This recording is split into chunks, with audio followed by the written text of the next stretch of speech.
compartir lo que se hizo durante la clase, que es digamos, esas noticias que estoy escribiendo aquí, que tienen compartido, pues les voy a enviar el archivo y les voy a enviar el video. ¿Listo?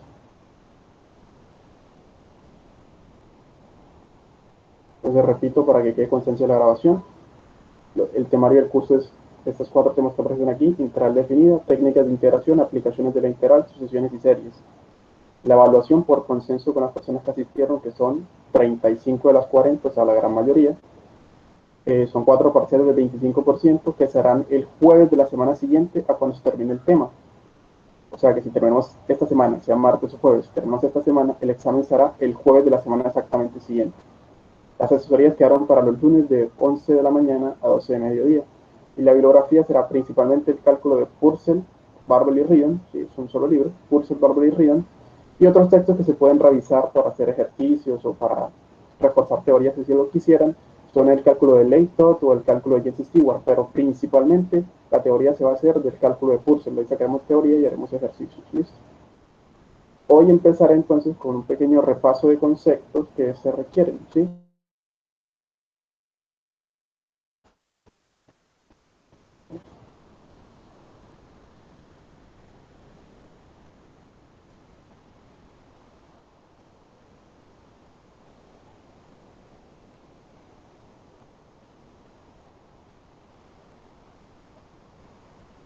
¿Cuáles son esos conceptos? Empecemos por uno esencial para el cálculo o el análisis en sí mismo, que es básicamente la definición de lo que es, perdón, de lo que es un límite.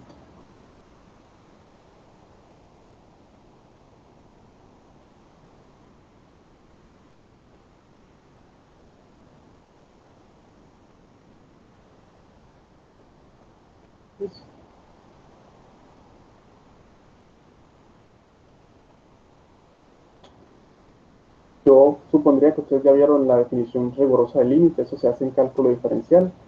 ¿Cuál es la idea intuitiva en un principio? La noción de límite me da, digamos, la idea de hacia qué se aproxima o hacia qué tiende una función cuando yo me acerco a un valor, ¿verdad? La definición rigurosa del límite, ya se lo podría escribir acá, es si yo tengo, será f de a en r con un subconjunto de los reales, cualesquiera. ¿Sí? Con esto me refiero a que el dominio de la función, a que A es el dominio de la función, puede ser un intervalo, una unión de intervalos, etc. Tengo una función que va de un conjunto hacia los reales y tengo un elemento de los números reales. Entonces decimos que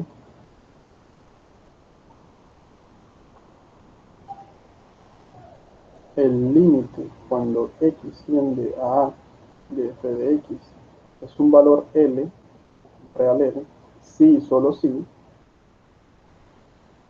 porque no sé si recuerdan esta definición, para todo epsilon dado existe un delta mayor que 0, tal que ¿qué?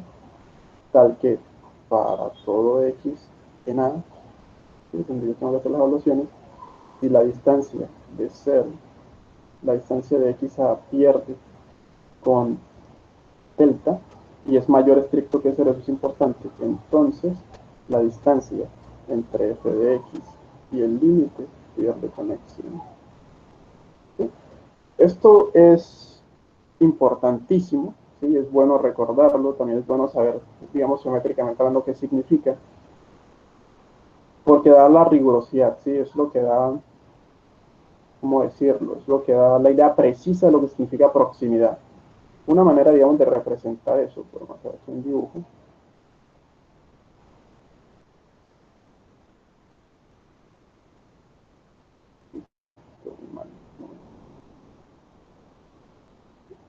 Tengo que utilizar una regla.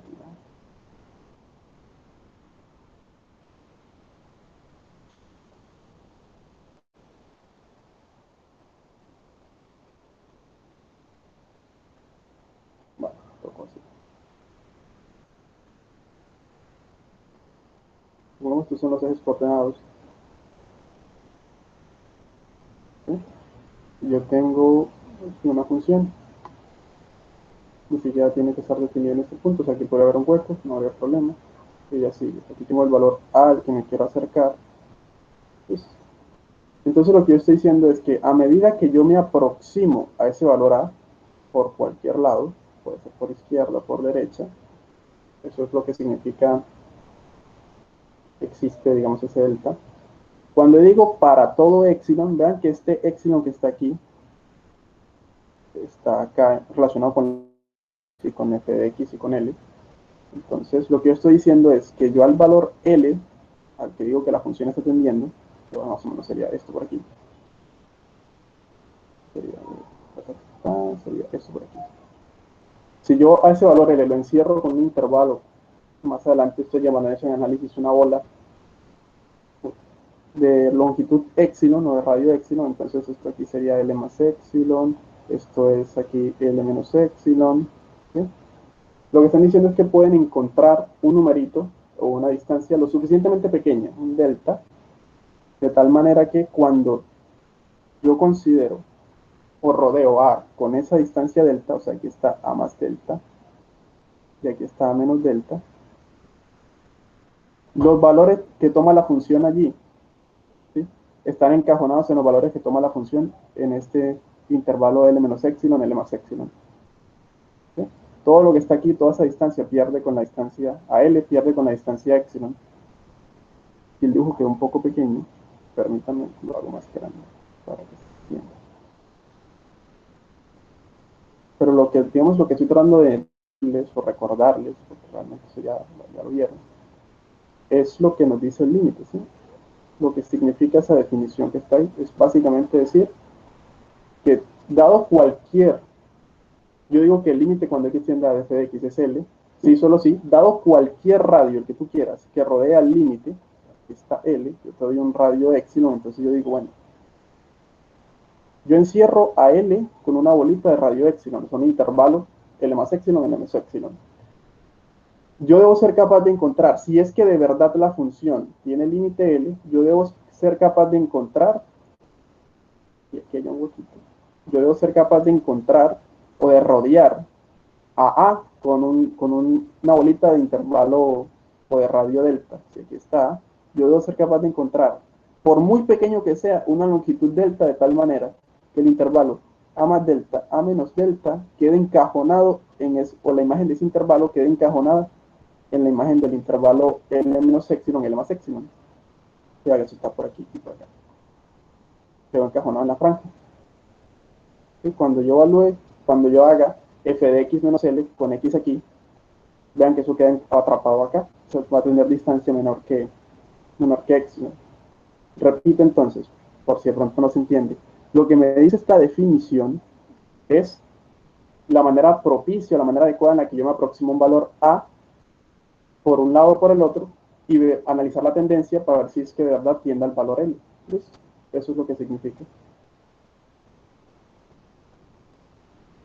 la definición rigurosa del límite.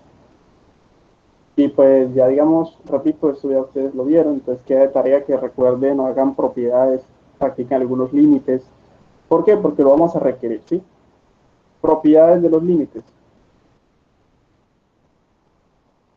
Teorema si prefieren.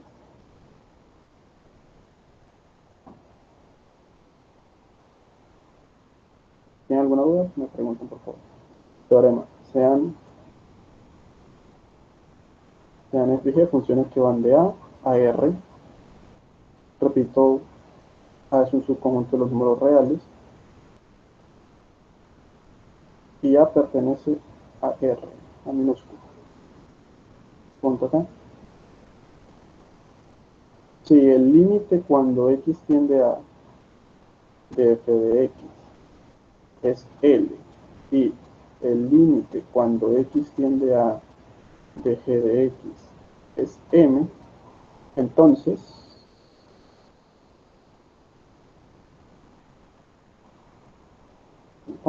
tenemos los siguientes resultados. El límite cuando x tiende a de la función, así, la función f más g en x, el límite de la función suma existe y es de hecho la suma de los límites de las funciones originales. Es L más M.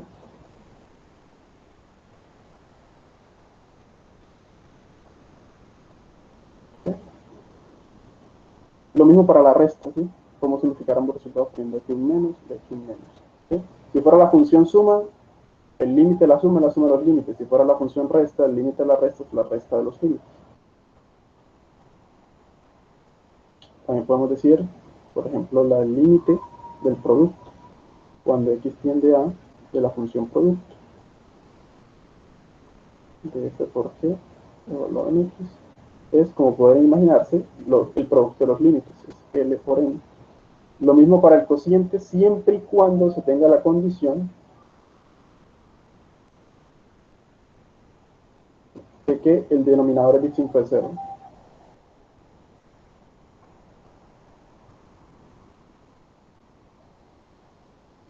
Es L sobre n y m es distinto de cero. Una pregunta.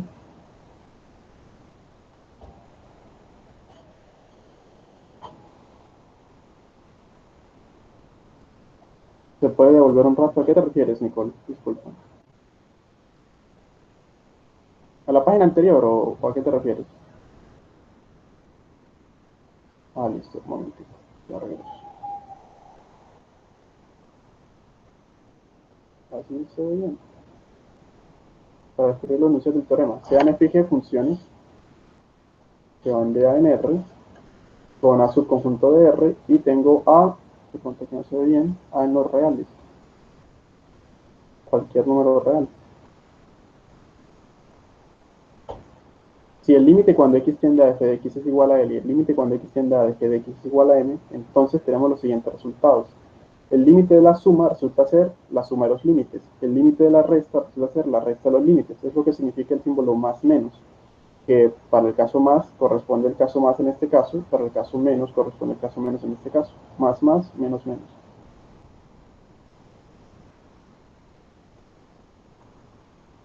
El límite del producto, esto es una multiplicación, contigo aquí. La función f por g lo que hace la función f por g en x, igual que la suma es f de x multiplica por g de x. ¿Sí?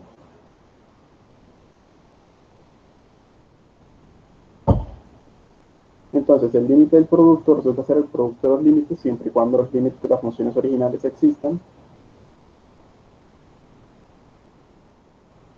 Y ahora lo que estaba mencionando, el límite del cociente es el cociente de los límites siempre y cuando el denominador sea diferente de cero. ¿Listo? Esa es la condición importante. Todos estos resultados que estoy mostrando aquí, los resultados de límites, se pueden demostrar con esta definición, con la definición de epsilon delta. Se pueden demostrar así.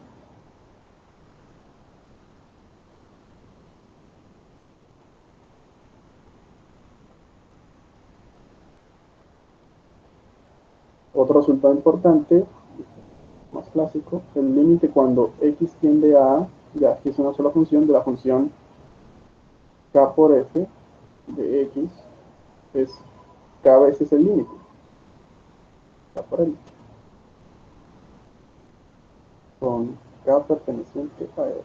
O sea, si yo tomo una función y la multiplico por una constante, la constante sale del límite, ¿sí? Siempre y cuando el límite de esa función exista. Como el límite de f es l y yo multiplico f por una constante k, k sale del límite. Nuevamente, se puede demostrar con la definición de epsilon delta. De hecho, esta es bastante sencilla de demostrar. Esta es bastante fácil de probar. ¿Cuál más es?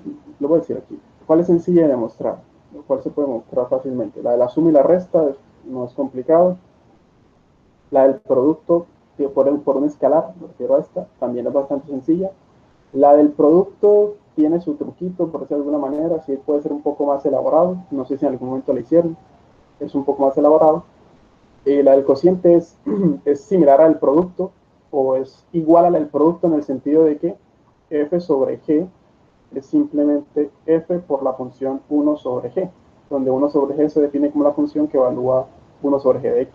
Entonces, la del cociente realmente es un resultado, un corolario de la del producto. Y la del producto sí tiene su truquito. Entonces, repito, límite de la suma de los límites, límite del producto es el producto de los límites, siempre y cuando los límites existan, y eso es muy importante tenerlo en cuenta. El límite del cociente es el cociente de los límites cuando el denominador es diferente de cero. Y el límite del producto por una constante, la constante sale del límite, ¿listo? Son cosas que quería que tuvieran en cuenta. Otra cosa que debieron haber analizado, que sé que estudiaron en un momento, que debieron haber estudiado un poco fue la continuidad.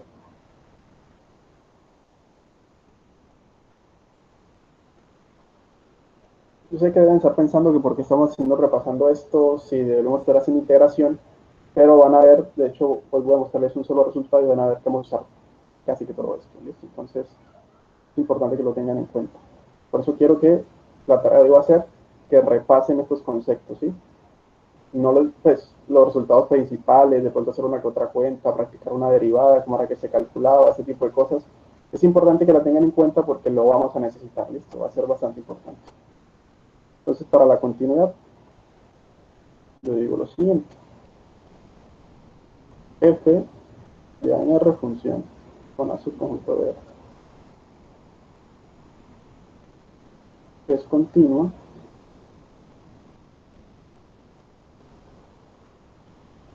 en A perteneciente a R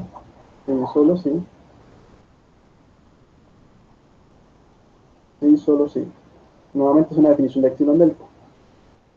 Para todo epsilon mayor que cero, existe un delta mayor que cero, tal que para todo x en A, perdón, para todo x en R,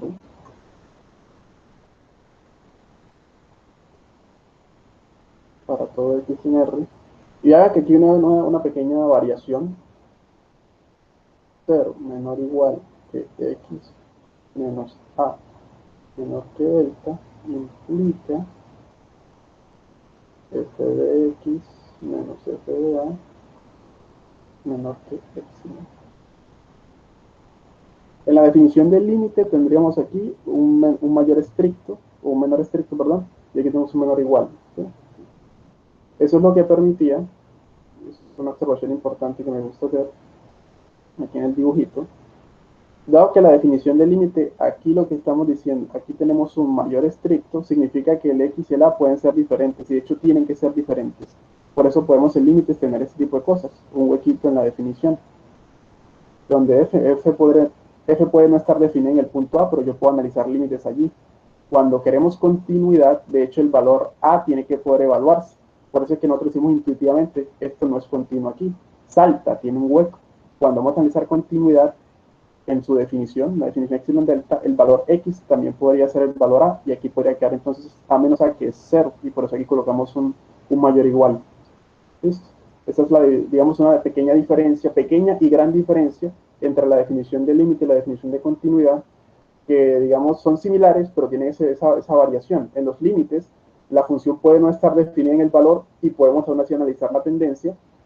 En la continuidad, la función tiene que estar definida en el valor en cuestión, ¿sí? Porque si no, habría lo que intuitivamente entendemos como un huequito, como un salto. Y obviamente, pues, no sería continuo en ese punto, porque ni siquiera estaría definida.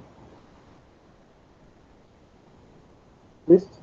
Esto equivalentemente, y la equivalencia es fácil de demostrar, equivalentemente. ¿Qué significa equivalentemente? De pronto, seguramente vieron el curso de lógica, pero si no, equivalentemente significa que eso significa lo mismo, pero escrito en otras palabras, ¿sí? Tienen el mismo valor de verdad. Equivalentemente, pues una doble implicación, si lo quieren decir de alguna manera, equivalentemente.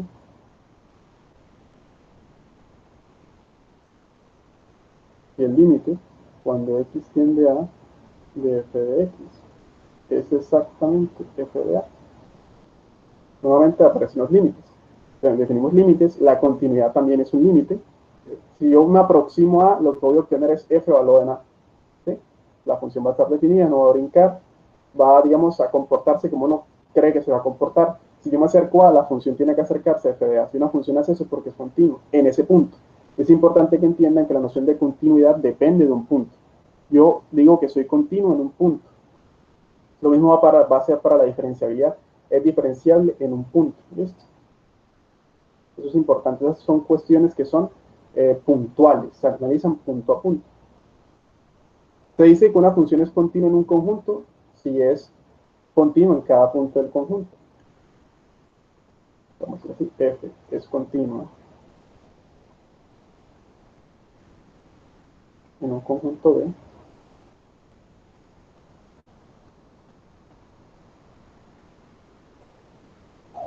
Y f es continuo en cada punto B.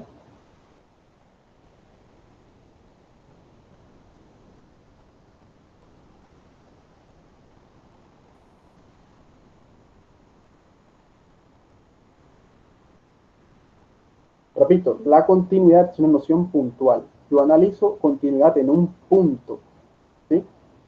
Si es continuo en todos los puntos de un conjunto, decimos que es continuo en el conjunto. ¿Sí? Algunos resultados de continuidad, la suma de funciones continuas es continua, y por eso me refiero en un punto. ¿Y por qué? ¿Por qué va a serlo?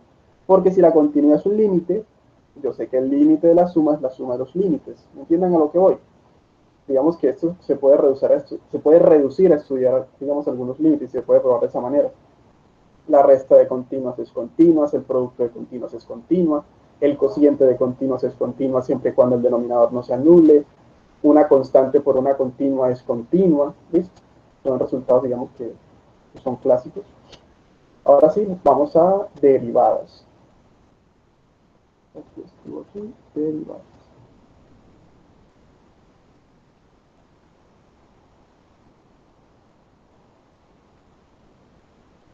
Las derivadas surgen del problema de encontrar la pendiente de la recta tangente. Si es el problema de la recta tangente, es, digamos, es lo usual que se describe. Entonces, el problema surge o trata de lo siguiente. Si yo tengo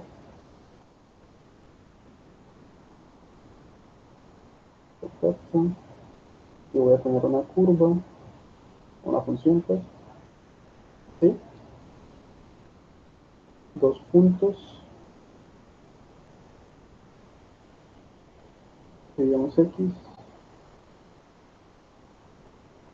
A ver, si yo tengo dos números, yo siempre puedo decir que uno es el primero más algo, ¿sí o no? Entonces, como este está adelante, o está a la derecha, yo puedo decir que esto es X más un incremento H, ¿sí? Que básicamente es su diferencia. Y puedo también analizar, bueno, más o menos, por aquí es f de X, más o menos, voy a cambiar la curva para que sea más evidente las evaluaciones.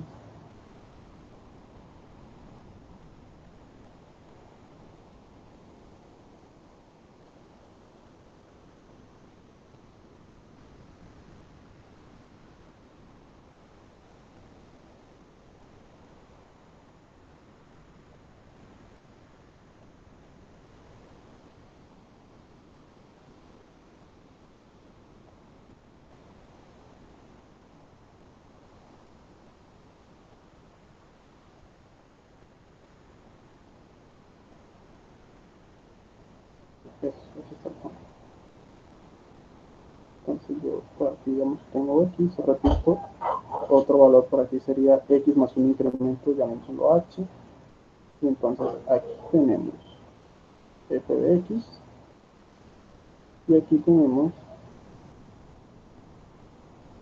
f de X más H. Yo puedo trazar por dos puntos para una única recta, entonces en este punto X como f de X, y este punto en R2 X más H como f de X más H, yo puedo trazar la recta que pasa por ellos dos y analizar su pendiente. ¿Sí? Yo trazas esa recta, pongámoslo así de verde, disculpame el pulso. No he encontrado, digamos, la regla en esta aplicación.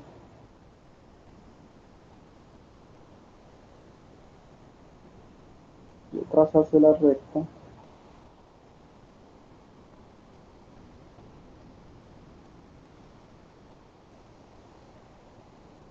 Una recta secante, ¿sí? Porque corta la curva. Esta recta tiene una pendiente, ¿sí? Recuerdan que la pendiente lo que describe geométricamente hablando es el grado de inclinación de la recta. Entonces la pendiente de n,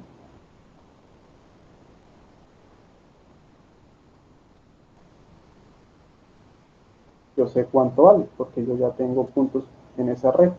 La pendiente simplemente es la diferencia o el cociente de los incrementos, ¿sí? Es básicamente f en x más h menos f en x dividido x más h menos x.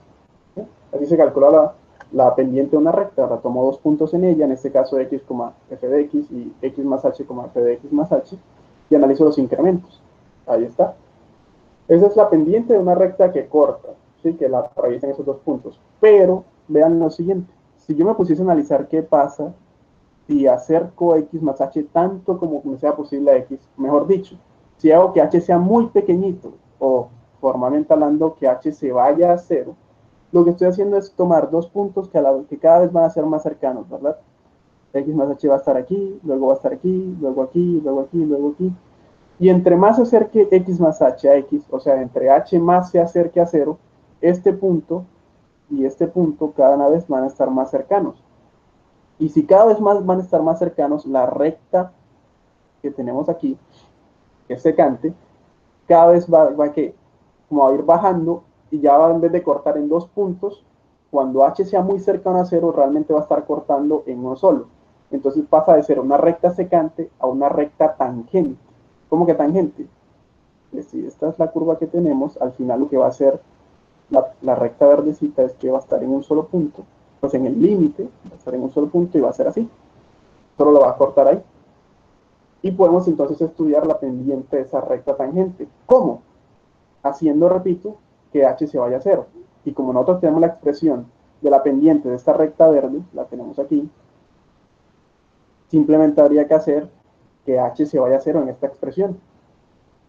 A ese límite, cuando h se va a cero de esta expresión que tenemos aquí, lo llamamos la pendiente de la recta tangente y lo llamamos derivada en un punto. ¿En cuál punto? En el punto x. ¿Sí? Entonces vamos a escribir eso.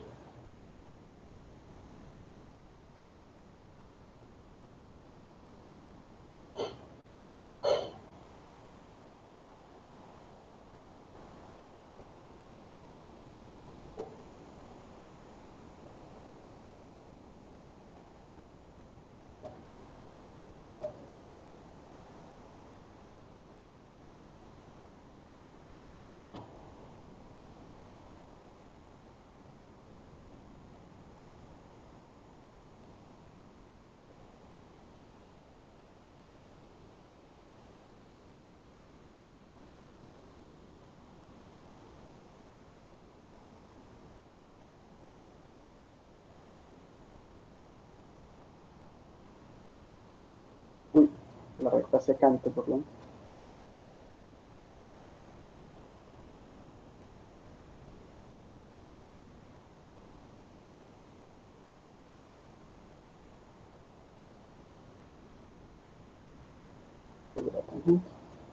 Es la intuición geométrica que tenemos.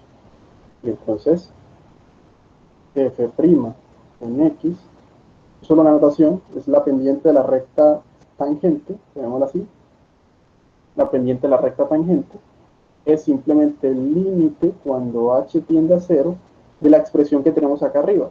¿Sí? F de x más h menos f de x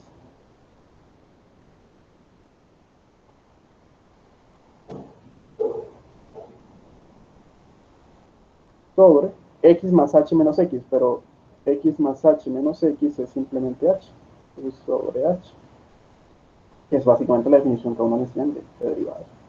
Entonces, ¿qué hace uno cuando toma ese límite para derivación? Encontrar la pendiente de la recta tangente vía el límite de pendientes de rectas secantes. ¿Sí? Eso que está aquí es pendiente de la recta tangente.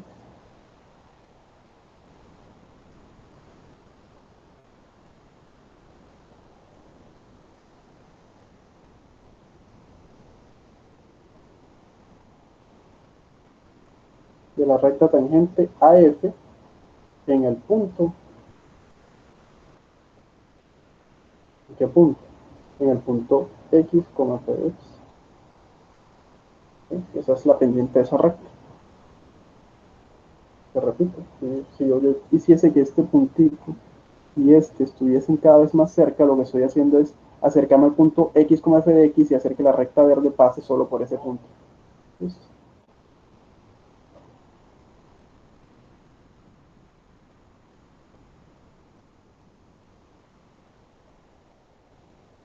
Bueno, ¿hay preguntas?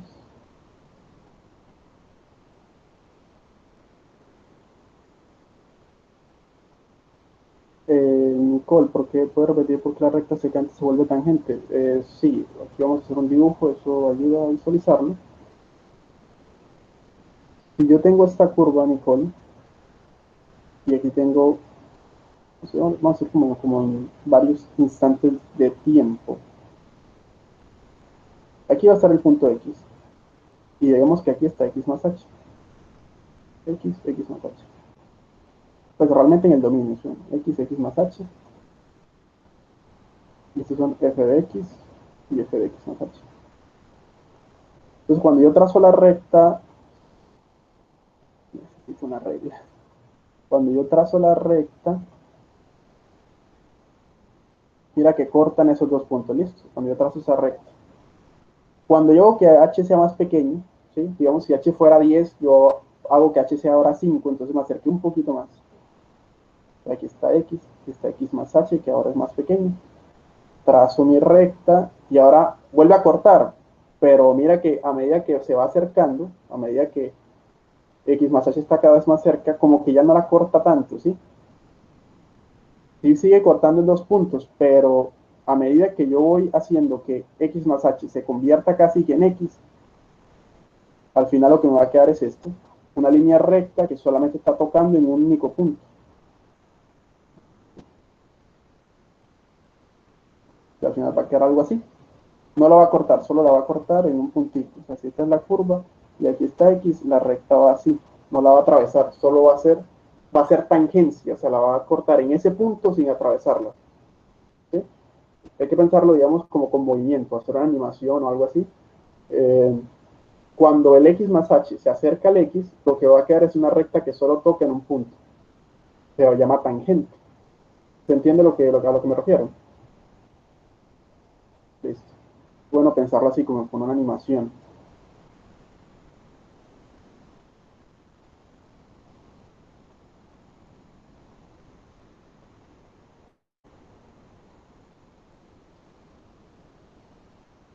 Esa es digamos, la definición de derivada, que geométricamente hablando, repito, significa que las rectas secantes se convierten en rectas tangentes a medida que el incremento h se vuelve pequeñito o se hace tender a cero. ¿Listo? Aplicaciones de la derivada, muchísimas, ¿sí? Y supongo que, repito, que ustedes ya las vieron. Se utilizan para optimización, para encontrar puntos críticos de una función, se utilizan para analizar la concavidad del crecimiento de una función, para graficar funciones porque me dicen precisamente dónde crecen, dónde decrecen, máximos y mínimos, que es optimización. Entonces, las derivadas se aplican muchísimo, se usan mucho y sirven bastante, ¿listo? Tienen muy buenas aplicaciones y diversas aplicaciones. Los problemas de razón de cambio, por ejemplo, o sea, el cálculo va a estar sobre todo presente en donde hay movimiento, donde hay mecánica, es muy bueno porque me describe en cada instante de tiempo lo que ocurre. Más adelante o con cursos más avanzados como con las ecuaciones diferenciales, van a darse cuenta que las derivadas y formalmente hablando las ecuaciones diferenciales son fantásticas, son muy buenas para describir fenómenos que cambian con el tiempo, ¿sí? Eso es importantísimo y ayuda mucho, digamos, a la sociedad o a las ciencias en general, porque tiene muchísimas y diversas aplicaciones. Entonces, repito, queda como tarea que repasen esas cosas, recuerden que algunos teoremas importantes, las definiciones, hacer un par de ejercicios de cuentas, bueno, derivemos aquí, cómo era que se derivaba esto, que recuerden, ¿listo? Teoremas de derivación, repito, como esto es un límite al fin y al cabo, pues nos vamos a basar en resultados de límites. Eso sí, hay que tener cuidado porque ya eso no es un límite cualesquiera, aquí ya hay involucrado una resta y un cociente, ¿sí? Entonces eso no es tan inmediato como podría ser las de la continuidad. Entonces, algunos teoremas importantes.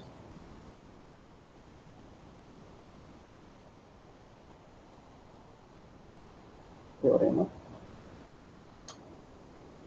Sean,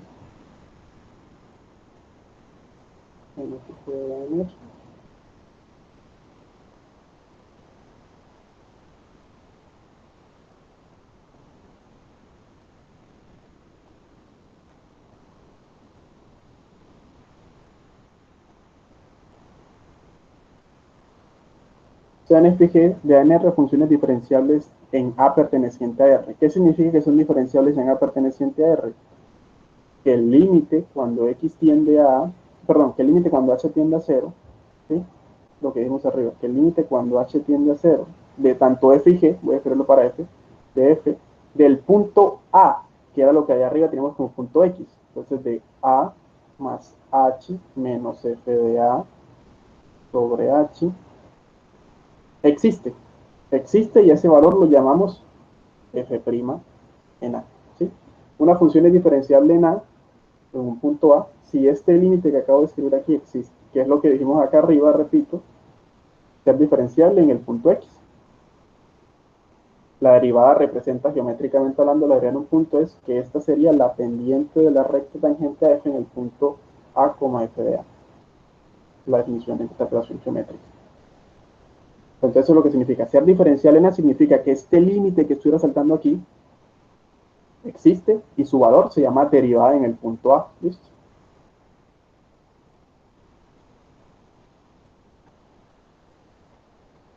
Como para recordarles eso. Entonces, si yo tengo dos funciones que son diferenciales en el mismo punto, entonces tenemos los siguientes resultados.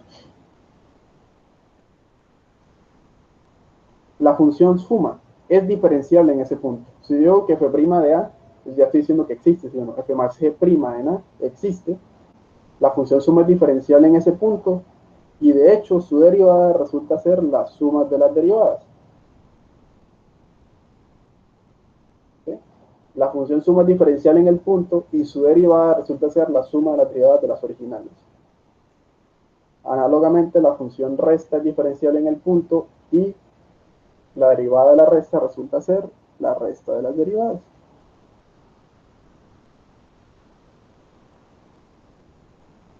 La función producto es diferenciable en ese punto. Y su derivada ya no va a ser el producto de las derivadas, ¿sí? Es una expresión un poquito más compleja, no es difícil, pero ya es diferente, ¿sí? Ya no es solo producto de derivadas, no. Lo que hay que hacer es la derivada de la primera función en el punto por la segunda función evaluada en el punto, más la primera función en el punto por la derivada de la segunda en el punto. Esta primita aquí o esta comilla arriba significa que se lee como prima derivada, ¿no? La derivada de f de a por g de a más f de a por la derivada de g de a. ¿Sí? Igual el cociente, bajo la condición, repito, de que el de la derivada del denominador no se anule en el punto, y sería así, f sobre g prima en a es diferenciable, y su derivada es, y esta es un poquito más rara también, es la derivada del de arriba por el de abajo, menos el de arriba por la derivada del de abajo, del denominador, pues, todo eso sobre la derivada sobre el denominador al cuadrado, sobre g evaluado al cuadrado. Claramente aquí podemos ver la condición de que g evaluado en a no puede ser 0.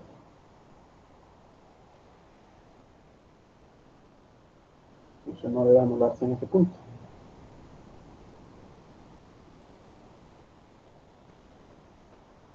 ¿Listo? Otros dos teoremas importantes, y ya pasamos a lo que quería tratar para hoy. Son dignos de ser recordados.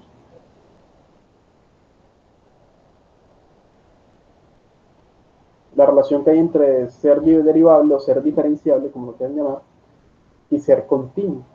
¿Sí? Si f es diferenciable en a,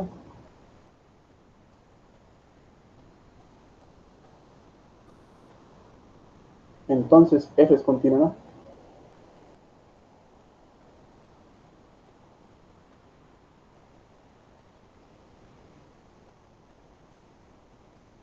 Si una función se puede derivar en un punto, es porque esa función es continua en ese punto. ¿Sí? A ver, si uno quisiera hacer una pequeña intuición de esto, uno podría pensar, claro, es que si, a ver, si yo hago en este punto lo puedo derivar es porque yo puedo trazar una recta tangente en este punto, ¿sí? Hay una recta que solo toca aquí. La función debe ser continua allí, porque si no lo fuera, repito, esto es una intuición, no es un formalismo, pero se puede pensar así. Si no fuera continua allí es porque hay como que hay un huequito, ¿sí? Hay como un salto. Y entonces cuando yo trate la recta tangente allí, la recta realmente no fuera tangente porque está cortando en un punto que no existe en la función. ¿Me comprenden? Entonces, si corta en ese único punto debe pertenecer a la función. Por tanto, la función no puede saltar, o sea, la función tiene que ser continua ahí. Eso no es una demostración, es una intuición de lo que está ocurriendo, ¿no? Para decir, sí, es razonable, tiene sentido. ¿Listo? Es la idea que hay detrás. Si yo corto en un único punto, ese punto debe pertenecer a la función en cuestión. Ahora, la función no puede saltar ahí, la función debe ser continua en ese punto. ¿Listo? Es una intuición, no es una demostración, es la intuición que hay para la prueba. Primer teorema y otro teorema que tiene nombre, y digamos, vamos de frases jocosas. Un teorema matemático que tenga nombre significa que es muy importante, muy útil o muy poderoso. ¿Sí? Es el teorema del valor medio.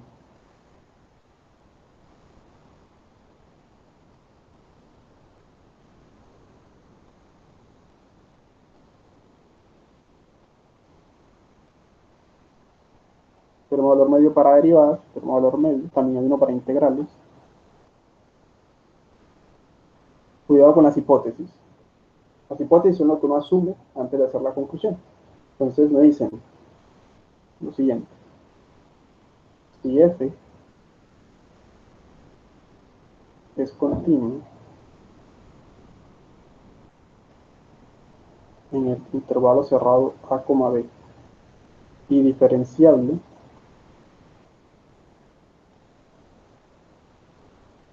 en el abierto, cuando incluye los extremos a, b, entonces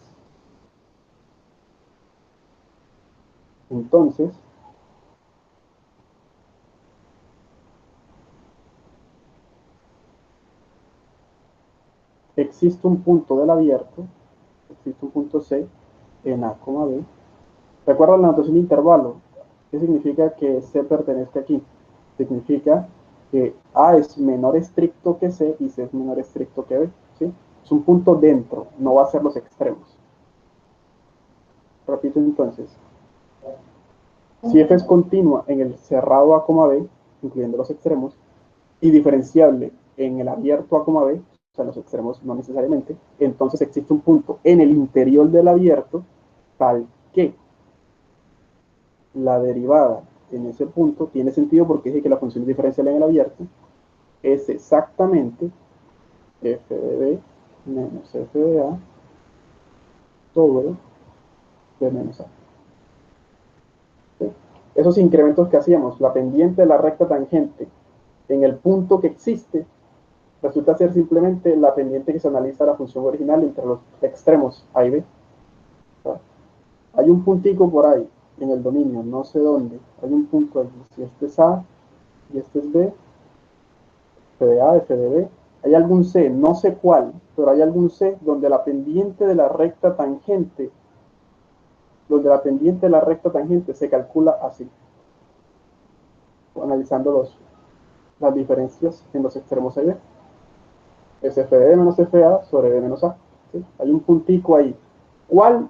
No sé, pero eso existe, es un teorema de existencia. ¿Listo? No me dice cuál es, solo se garantiza la existencia de dicho punto. Es el teorema del valor medio para derivadas. Otra manera de expresarlo, pues completamente equivalente, completamente igual, es que pasa en el b menos a a multiplicar, entonces lo pueden escribir así. F' de c por b menos a es igual a f de b menos f de a.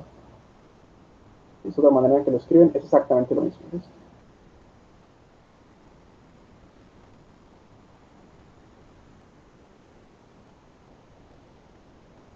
Listo, entonces, repito, queda como de tarea hacer un repaso de un poquito de límites, calcular un par de límites, hacer un par de derivadas, recordar cómo se utilizaba eso, ¿listo? Cómo se utiliza, hacer un par de cuenticas. Eso ayuda, sí es necesario para reconocer. Y ahora sí, vamos entonces con esto a introducir el concepto de antiderivada, por 3 minutos, el concepto de antiderivada y un teorema para antiderivada, y con eso terminaríamos por hoy. Sabiendo lo que es entonces la derivada, todas sus aplicaciones, vamos entonces a hablar de lo que es la antiderivada.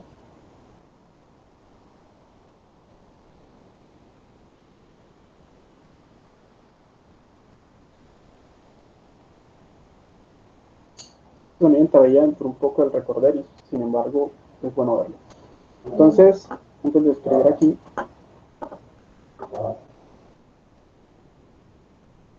como digamos, sabrán, claro, matemáticas, las operaciones usualmente vienen de a pares, ¿sí? Tenemos la suma y la resta, multiplicación y división, etcétera. Ocurre entonces que la derivación no es, digamos, no es una excepción. Lo que queremos entonces es una operación que me permita deshacer la derivada. O sea, que al aplicarle esa operación nueva a la derivada, lo que me dé es la función original. ¿Sí? Ese proceso lo llamaremos antiderivación. ¿Sí? Vamos a hacer un pequeño estudio sobre él, un pequeño resultado. Entonces, antiderivada. Entonces, la definición decimos que una f grande, una función f, es, y aquí voy a cambiar de color, una, ya no, ya van a ver por qué, una antiderivada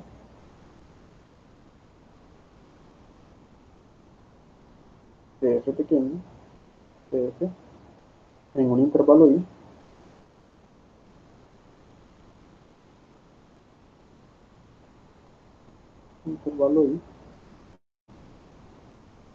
si la derivada de f grande en x es igual a la función f pequeña en ese x para todo punto del intervalo. ¿Sí? Repito, una función f, hombre, pues la letra es solo como para relacionarlas, pero realmente recuerden que una letra no representa nada, es para dar nombre. La derivada de una función, si quieren pueden darle otro nombre, una función g, yo digo que g es antiderivada de f, si cuando yo derivo g, obtengo f. ¿Sí? Si g' es igual a f, yo digo que g es la antiderivada de f, como puedo tener que decir que f es la derivada de g. Entonces, se lee así, g, f es derivada de g, o puedo decir que g es la antiderivada de f. Entonces, vamos a leerlo de esta manera. Entonces, hicimos una definición, vemos un ejemplo, ¿verdad? Para visualizarlo.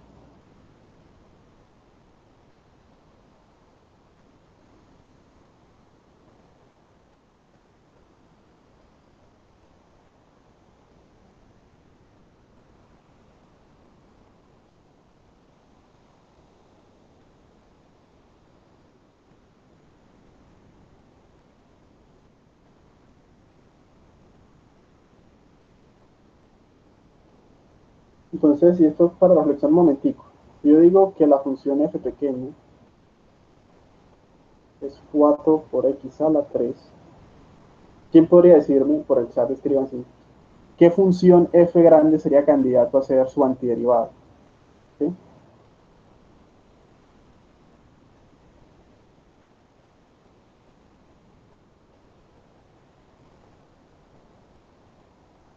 ¿Qué función puedo derivar yo para obtener esa? Perfecto, x a la 4, muy bien, Hernán, muy bien, Juan.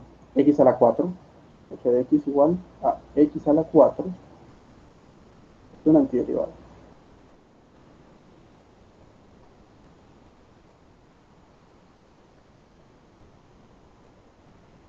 ¿Será que alguien me puede decir alguna otra función que también verifique eso? Y cuando la derivo me da 4x a la 3.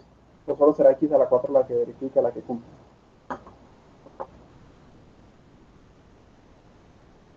Ah, este muchacho ya se fue muy lejos. Sí, correcto. Es Trevor más k.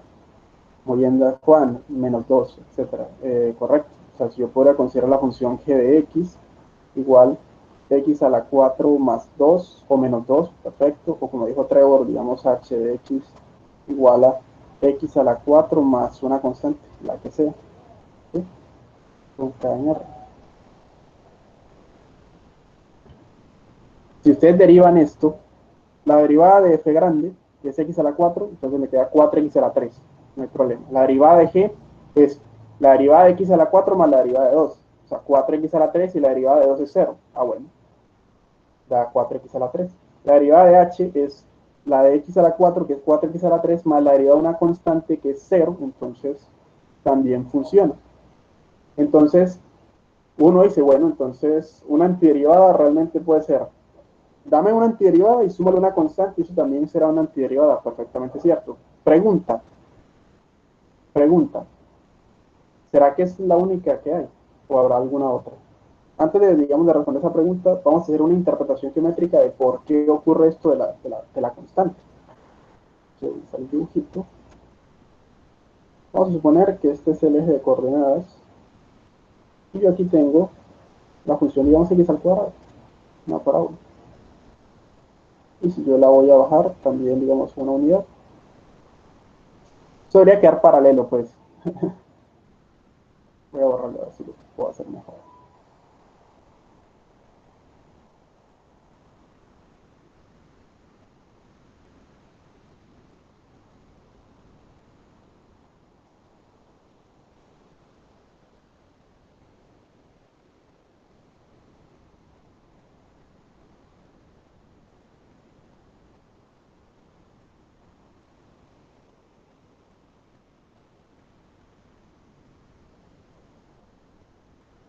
Digamos, tenemos esta función y digamos que la bajamos en una unidad. Cuando yo considere la derivada en este punto, a este punto le corresponde este punto cuando yo baje. Cuando yo calculo la derivada, recuerden, eso es trazar la recta tangente y analizar la pendiente de dicha recta.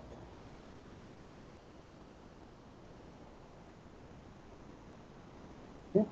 Entonces, aquí está, tracé esa recta, analizo la pendiente de esa recta, pero si yo muevo la función y trazo la misma, digamos, recta tangente, pero ahora en este punto yo la trazo, lo que voy a obtener es una recta paralela a esta recta, ¿sí? Y dos rectas paralelas tienen la misma pendiente. Me explico nuevamente. Digamos que esta es f, las que escribimos ahí, digamos que esta es f, o sea, x a la 4, y esta es f de x menos 2. ¿Qué es hacer la derivada? Encontrar la pendiente de la recta tangente en un punto, digamos en este punto. Entonces, cuando yo trazo la recta tangente, eso me da, como bien saben, en este caso 4x a la 3. Pero si yo considero, pues me refiero a la pendiente de esta recta, y si yo bajo la f de x, la bajo en dos unidades y trazo nuevamente la pendiente, pero ahora en este punto, trazo la recta tangente y analizo la pendiente, como la recta resulta ser paralela a esta, va a tener la misma pendiente. ¿Sí? Que por eso entonces lo que estamos diciendo es, si yo tengo una antiderivada f de x y le sumo k, entonces la derivada sigue siendo la misma. ¿Sí? Geométricamente hablando es porque hay un paralelismo, ¿sí? Cuando yo muevo una gráfica, la subo o la bajo, la recta tangente también va a subir o va a bajar. O sea que va a ser paralela a la original y por tanto va a tener la misma pendiente. ¿Sí? Digamos que esa es la explicación geométrica de por qué ocurre esto.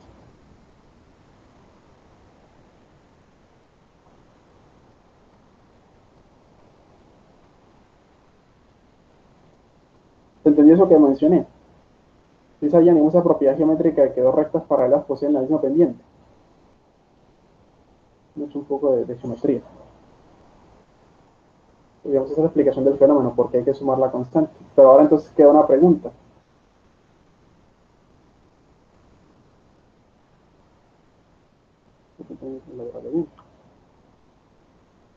La antiderivada más general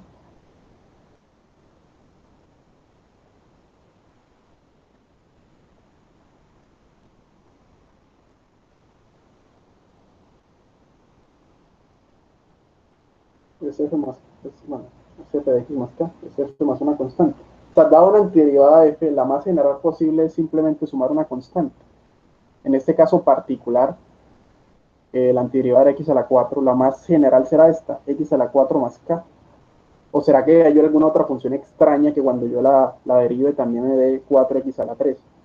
Eso no lo sabemos. Puede ser que haya otra función, quién sabe, una trigonométrica, algo así, algo extraño, una combinación extraña que cuando yo le aplique la derivada me dé también 4x a la 3.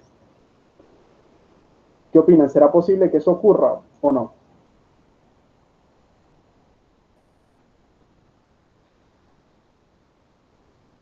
Correcto, Hernán.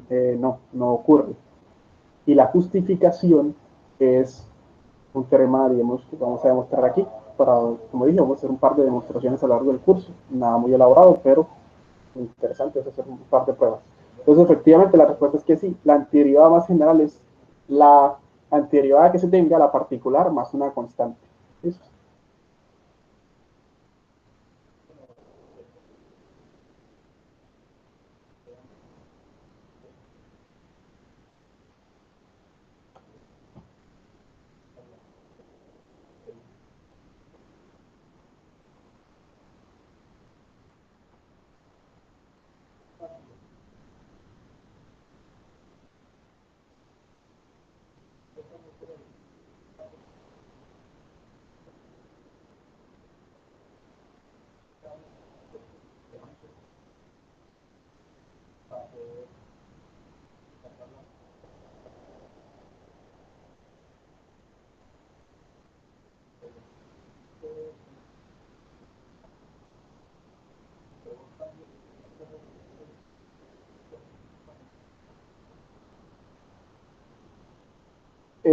Juan Andrés, me preguntas que si no puede ser menos una, por supuesto. Lo que pasa es que esta notación de más k es general, o sea, tú simplemente puedes decir que es sumarle una constante cualesquiera. Por ejemplo, en este caso particular, si yo tengo x a la 4, podemos decir más una constante, claro que sí. Podría decir menos una constante, sí, pero es que recuerda que decir menos una constante no es más que decir, vamos aquí, más menos una constante, ¿sí? Y tú dices que no, que restémosle una, restemos la constante k, pero eso es simplemente más menos una constante k, y esta menos k la puedes llamar, yo que sé, 6. Y nuevamente te queda la función antiderivada de x a la 4 más una constante. Entonces simplemente es por conveniencia, eso de más la constante menos la constante, ese menos se lo traga la constante, sigue siendo un numerito. Entonces se dice la antiderivada más una constante. Esa constante puede ser positiva o negativa sin ningún problema. ¿Listo? Entonces simplemente es cuestión de escritura, de notación. El menos se lo traga la constante, por decirlo de alguna manera. ¿Listo?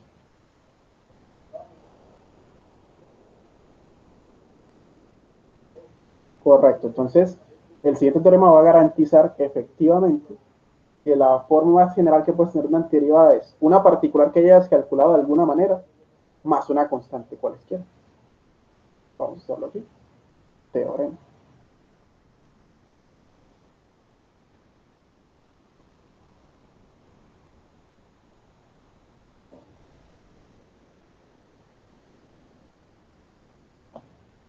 Escribirlo bien, bien.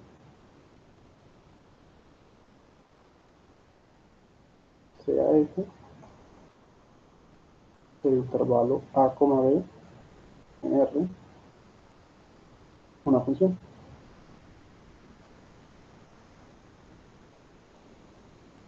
Y F grande, G grande, con mayúsculas, van del abierto a B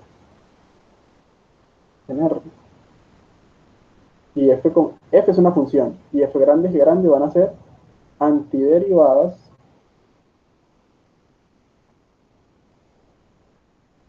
de F pequeño. ¿Sí? Antiderivadas de F pequeña, en donde recuerden que una antiderivada siempre se refiere al intervalo, un intervalo en cuestión. Entonces, antiderivadas de F en AB. ¿Sí? Antiderivadas de F en AB. Entonces, aquí viene la conclusión. Entonces, F de X es G de X más una constante K para, para alguna constante,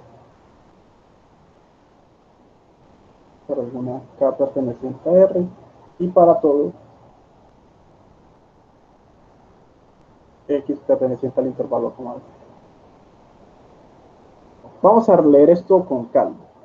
Yo tengo una función cualesquiera f pequeña o f minúscula, y estoy encontrando, empecé con f. Encontré dos antiderivadas de f, ¿sí? O sea, dos funciones que al derivarlas, al aplicarles esto, me dan f pequeño. Lo que yo quiero demostrar es que estas dos básicamente son la misma, salvo una constante. O sea que f, al evaluarlo, es simplemente g evaluada, pero sumándole k. O lo mismo, si yo paso este k a restar y cambio menos k por c, que g es f más una constante. O sea, las dos son básicamente la misma, pero subida o bajada. Porque, no, pues no sé si saben esto, pero lo que significa esto, cuando graficaban, me dieron cuenta, que es que si yo tengo una función cualesquiera, yo esa función, si le sumo una constante o se la resto, es exactamente la misma gráfica, pero arriba o abajo, ¿sí o no? Esta es f, esta sería f más c, o esa sería f menos c. Entonces lo que estoy diciendo es que ellas son la misma, simplemente que o está arribita o está abajo. ¿Sí? Si yo tengo una antiderivada, tengo dos perdón, antiderivadas, ellas son la misma, salvo una constante. O sea, una es un desplazamiento de la otra hacia arriba o hacia abajo. Es simplemente eso, ¿listo? Vamos a demostrar eso. Quisiéramos hacer la demostración. Por eso hicimos, digamos que esos preliminares, un pequeño recorderis de esas definiciones. Vamos a hacer la demostración.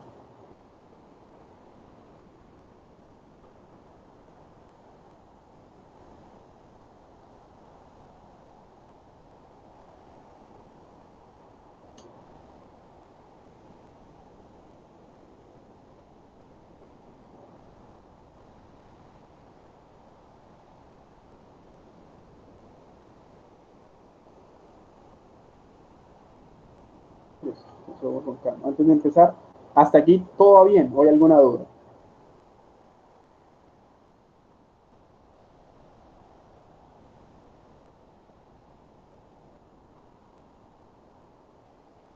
Perfecto, entonces voy a proceder a hacer la demostración, listo.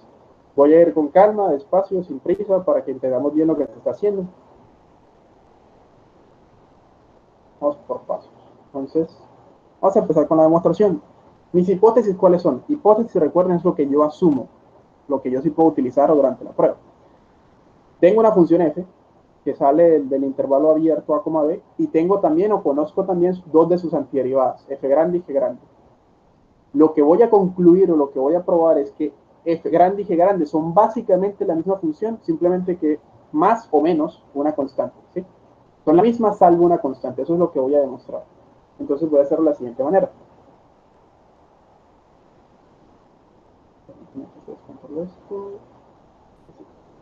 Voy a decir, sean x1 y x2 pertenecientes al intervalo a, b, abierto. Estoy tomando dos puntos en el intervalo abierto. ¿Por qué? Porque lo que yo voy a hacer al final básicamente va a ser demostrar que una nueva función llamada función auxiliar, si lo quieren ver, yo voy a demostrar esto, que f es igual a g más k.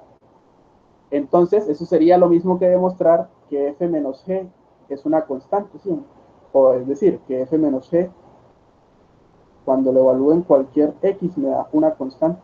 Es una función constante, que al graficarlo sería básicamente algo así. Que f menos g es esto, una constante. Una lineecita horizontal al eje, paralela, perdón, al eje x. Entonces, precisamente esto es lo que voy a hacer yo. Voy a demostrar que la función f menos c siempre va a valer lo mismo, sin importar dónde la evalúe. ¿Cómo hago eso? Tomo dos puntos, los evalúo en f menos c a través de algún argumento o a través de mis hipótesis, demuestro que f menos c en x1 es igual a f menos c en x2. Eso demostraría que la función f menos c es constante. Y si f menos c es constante, o sea, siempre hará lo mismo, entonces f menos c es k, y por tanto f es igual a g más k. ¿Sí? Voy a concluir esto de alguna forma, luego vamos a ver cómo, y de aquí voy a llegar a esto. ¿Se entiende cuál es la idea?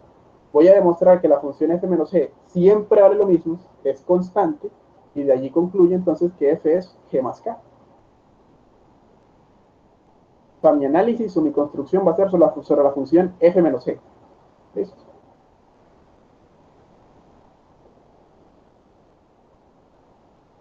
Entonces, vamos a proceder. Esa es la idea de la demostración. Vamos entonces a empezar a decir.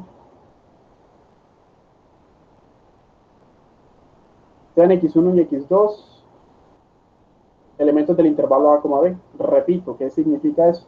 Que tanto x1 como x2 son más grandes que a y más pequeños que b. Ahora, ¿qué pasaría entre ellos? O x1 es más pequeño que x2, o son iguales, o x2 es más grande que x1. Realmente eso no importa. Yo lo que voy a hacer es que voy a tomarlo de tal manera que x1 sea más pequeño que x2. Los otros dos casos son completamente iguales. Si x1 fuera exactamente x2, pues la función va a valer lo mismo. Mejor dicho, sean x1 y x2 sean a, b, tales que x1 es más pequeño que x2. ¿Sí? Simplemente estoy diciendo, tome los diferentes. Porque pues si x1 es igual a x2, es claro que f de x1 es f de x2. Porque pues una función, valores iguales van al mismo valor. Yo lo que quiero demostrar es que la función f menos c, lo hace en cualquier punto a lo mismo. Entonces, tomo dos puntos en el intervalo A, B, de modo que sean diferentes. Por ejemplo, que x1 sea menor que x2. Puede ser x2 menor que x1, eso realmente no importa en la demostración. Entonces, tal es que x1 es menor que x2. Ahora empecemos a hacer conclusiones. Como f y g son diferenciables, si digo que son antiderivadas, estoy diciendo que al derivarlas me dan f pequeña, ¿sí o no? Al derivarlas, o sea, se pueden derivar, o sea, son diferenciables, ¿sí? Eso es lo que dice la hipótesis. Como f y g son diferenciables, o son derivables, diferenciables, ¿y en dónde se pueden derivar? Como yo digo, que f grande y g grande son antiderivadas de f en el intervalo a, b, significa que para todo punto de aquí, de a, b, yo puedo derivar esta, y me dan f en todo punto de aquí, del intervalo a, abierto. Es como f, g son diferenciables en el abierto a, b, si son diferenciales en el abierto a, b, pues son diferenciales en cualquier punto dentro de ese intervalo o en cualquier subintervalo de ese intervalo. Van a ver. Entonces, perdón, como f y g son diferenciales así en el abierto a, b, entonces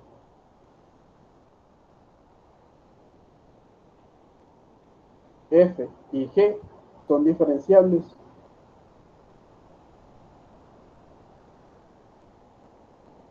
aquí, en el abierto x1, x2. Ya les voy a explicar por qué. Estamos diciendo, recuerden, la diferenciabilidad es un concepto puntual. Yo digo que una función se puede derivar en un punto, ¿sí? Y de ahí puedo decir, bueno, que una función se puede derivar en un conjunto, en un intervalo, etcétera, si es diferenciable en todos los elementos de ese conjunto. Entonces yo digo que f grande y g grande son diferenciables en el abierto a, b, si se pueden derivar en absolutamente todos los puntos que estén allí dentro, o sea, en todo esto. Aquí dentro nosotros tenemos los puntos x1 y x2 y dijimos que x1 es más pequeño que x2, entonces puede ser algo así. Si la función es diferenciable en todo esto, pues en particular va a ser diferenciable en esto que está metido allí, que es más pequeño. Repito, si la función f y la función g son diferenciables ambas en todo esto, pues van a ser diferenciables en el intervalo x1, x2 que está aquí dentro. ¿Se entiende eso? Es lo que acabo de decir. Son diferenciales en el intervalo abierto x1, x2. Más aún,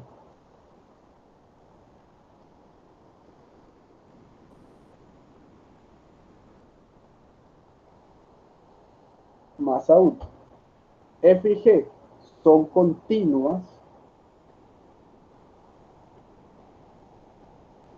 en el cerrado x1, x2. Ya les voy a explicar por qué. Primer teorema que habíamos, pues uno de los cuantos teoremas que habíamos recordado aquí arriba. Voy a hablar de derivada, ahí está. Si una función es diferenciable en un punto, entonces ella es continua en ese punto, ¿sí? La función no salta. Si es diferencial en un punto, es continua en ese punto. Dado que la función f y la función g son diferenciables en todos los puntos del abierto a, b, son continuas en todos los puntos del intervalo a, b. ¿Listo? Si son continuas en todos los puntos del intervalo a, b, pues son continuas en todos los puntos desde x1 hasta x2, incluyendo x1 e incluyendo x2 porque son puntos del abierto a, b. O sea que como la función f y la función g son diferenciales en el abierto a, b, son continuas en el cerrado x1, x2. ¿Sí? Son continuas en todo esto, a, b. O sea, es continua en todo lo que está aquí, menos los extremos. Y aquí dentro están x1 y x2. Entonces son continuas desde x1 hasta x2 en todo esto, en el cerrado. ¿Sí? Porque si es diferenciable allí, es continuo allí. Si es diferenciable en un punto, es continuo en el punto. Es diferenciable en todos estos puntos, entonces es continuo en todos estos puntos. Hasta ahí estamos bien. ¿Alguna duda hasta el momento? ¿O se entiende lo que estoy diciendo? Simplemente utilicé diferencial en un punto, es continuo en ese punto.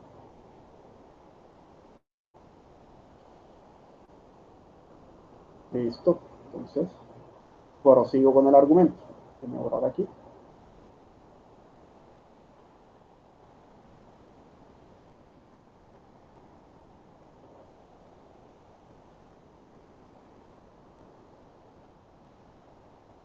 Entonces, ambas son continuas en el cerrado x1, x2 y son diferenciales en el abierto x1, x2. Volvemos atrás un momento y recordamos otro teorema que habíamos visto. El teorema del valor medio.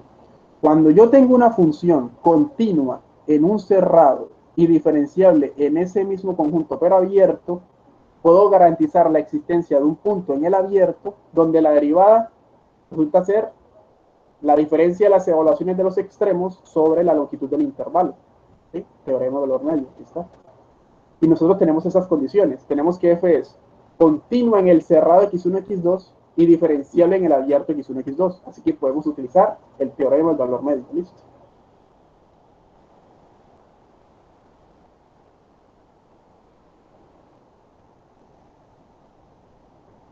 Vamos allá.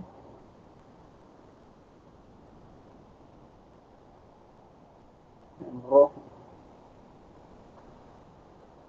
Por el teorema del valor medio. No, espera un momentito antes de hacer eso.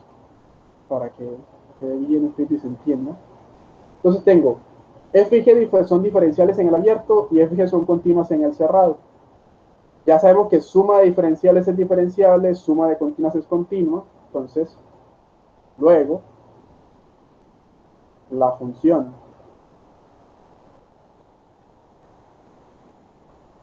f menos g, recuerda que les dije que la función f menos g es la que vamos a estudiar. La función f menos g es continua y diferenciable. Es continua en el cerrado, continua en el cerrado de x1, x2 y diferenciable en el abierto.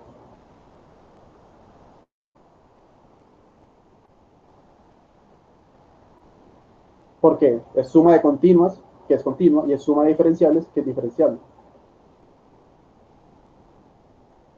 Y ahora sí. Por el teorema del valor medio,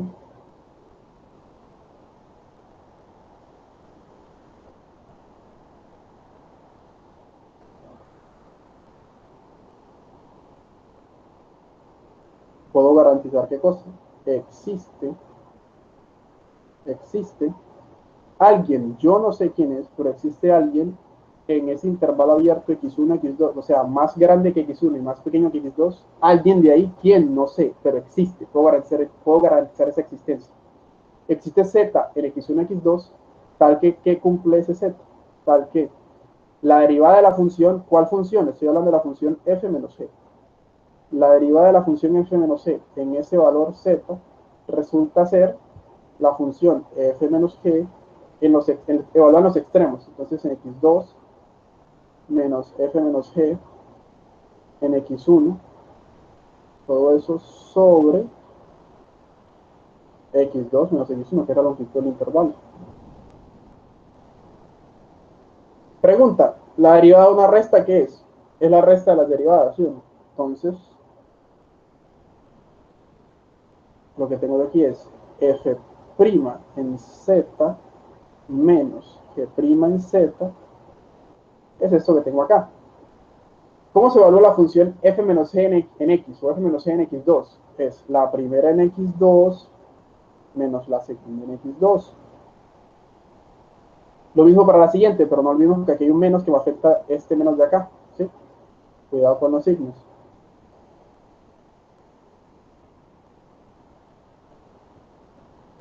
Entonces aquí me queda menos f en x1 más, porque menos por es más g en x1.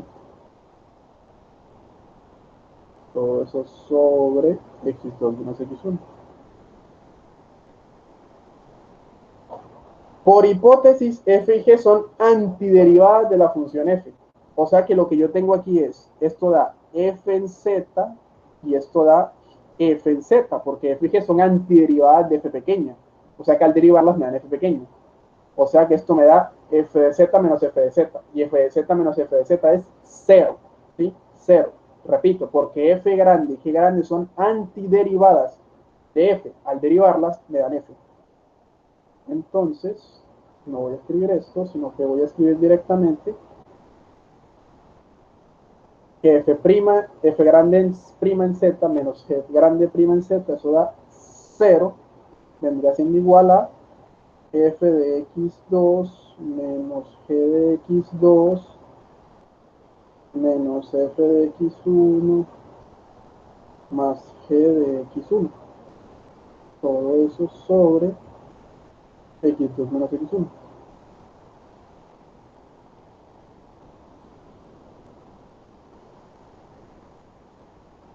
Entonces, ese x2 menos x1 puede pasar al otro lado a multiplicar y no hace nada. Entonces me queda 0 igualado a lo de arriba. Y voy a pasar al otro lado ese menos f de x1 más g de x1. Me voy a escribirlo para que quede bien claro. Me queda 0 igual a f de x2 menos g de x2 menos f de x1 más g de x1. ¿Sí? Ese x2 menos x1 es un número positivo porque x2 es más grande que x1. Entonces puedo pasar a multiplicar, no pasa nada. Y entonces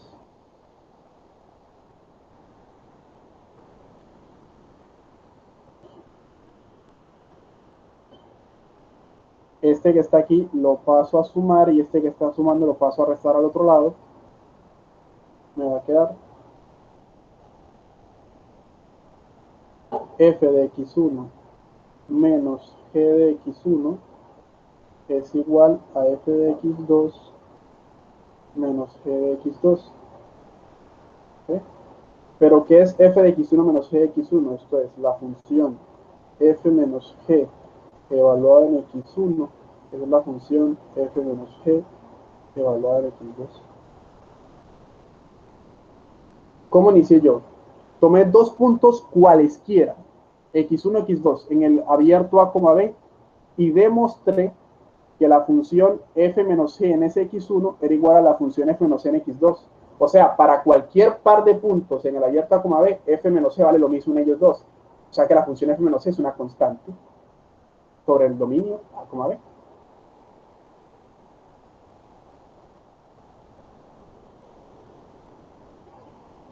Así pues, f menos g es constante en el abierto a, b.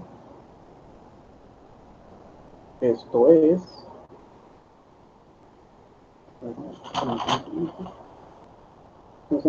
Esto es f menos g en x es igual. Recuerden, puedo evaluar cualquier par de puntos y va a dar lo mismo. Entonces, escojamos a alguien ahí en el intervalo, ¿va como ve? Alguien que con certeza está ahí. Por ejemplo, la mitad, a más b sobre 2. Podrías hacerlo la cuarta parte, etcétera. Un punto sencillo que está en el intervalo es a más b sobre 2, es en la mitad. Entonces, f menos g en x, yo sé que es, por ejemplo, f menos g en a más b sobre 2. Y esto podemos llamarlo k, porque eso es un número real. Entonces f menos g en x es igual a f menos g nada más b sobre 2, llamémoslo k, para todo x en el intervalo a, b.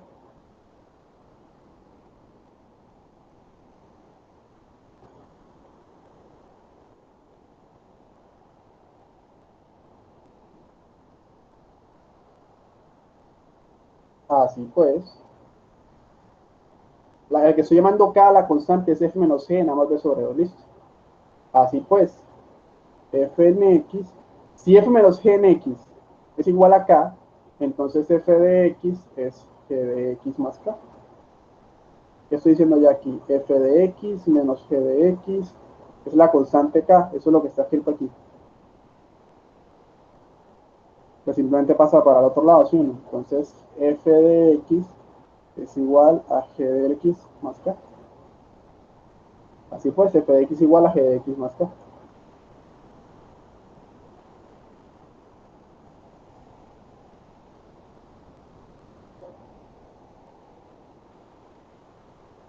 Para todo x en acumulado. que era lo que queríamos demostrar.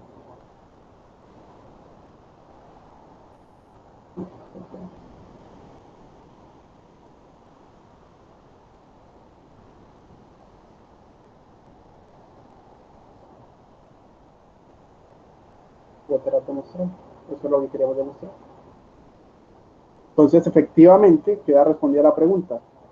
Si yo tengo una antiderivada de una función, puedo garantizar que la antiderivada más general posible es simplemente la que yo tengo, esa particular, sumándole una constante. Y ya, no hay ninguna otra. No va a haber ninguna otra función, por rara que sea. Es la antiderivada que tengo más una constante. ¿Por qué? Porque cualquier par de antiderivadas difieren en una constante, que es lo que acabamos de probar aquí. ¿Se entendió el resultado? ¿Se entendió el teorema? Juan Manuel me pregunta que si es necesario especificar el B sobre 2. No, no es necesario. Simplemente que la función es constante, ¿sí o no? Vale un valor sobre todo el intervalo A, B. Alguien podría preguntarme, ¿qué valor? Bueno, evalúe cualquier punto. Podría ser, evaluemos a más B sobre 2. Eso realmente no importa. Es simplemente como por decir cómo se encontraría ese valor. Evalúe a alguien. ¿Cómo sé yo quién está en el intervalo? Por ejemplo, el punto medio está, pero no tiene que ser cualquier otro. Podría ser cualquier otro punto. En particular, el punto medio está, entonces volvemos ese. F de A más B sobre 2 es la constante, sea cual sea lo que dé. ¿Se entiende? Y listo, muchachos, eso era lo que quería decirles por la clase de hoy. Les voy a escribir entonces el correo mandándoles un video sobre digamos, el desarrollo histórico del cálculo. Repito, es media hora, es un video interesante, divulgativo. Y les voy a enviar también, digamos, la bibliografía. Procuren, por favor, asistir a las clases, a las asesorías cuando tengan dudas. Y así quedamos, nos vemos el martes siguiente entonces. Si hay alguna duda me la pueden hacer ya. Si no, entonces damos por concluida la sesión de hoy. No sé si de pronto, repito, hablé muy rápido en algún momento, me lo hacen saber, me dicen, o se entendió perfectamente, se entendió bien.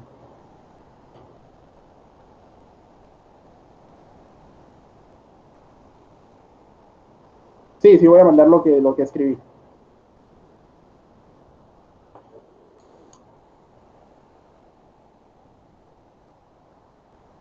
Listo. Entonces, que tenga muy buena tarde. Bueno. La metodología para los exámenes, Jacqueline, estoy por definirla, ¿sí? Dependiendo de lo que me digan de la facultad. Pero lo que tengo pensado por lo pronto, aún no es seguro, repito, porque no me han, digamos, no me han dado ninguna orden todavía del instituto, es que sea un examen que yo se los mando con cámara. O sea, todos deben tener activada la cámara de tal manera que se pueda ver en sus manos y el papel. Sí, como yo vigilaba las 2 horas, pero tengo que preguntar porque aún no se me ha confirmado nada respecto al tema. Entonces yo les estaré avisando, ¿listo?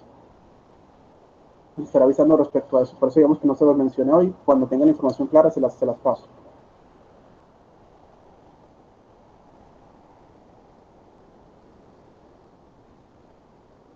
Que tengan muy buen día. Nos vemos el martes entonces.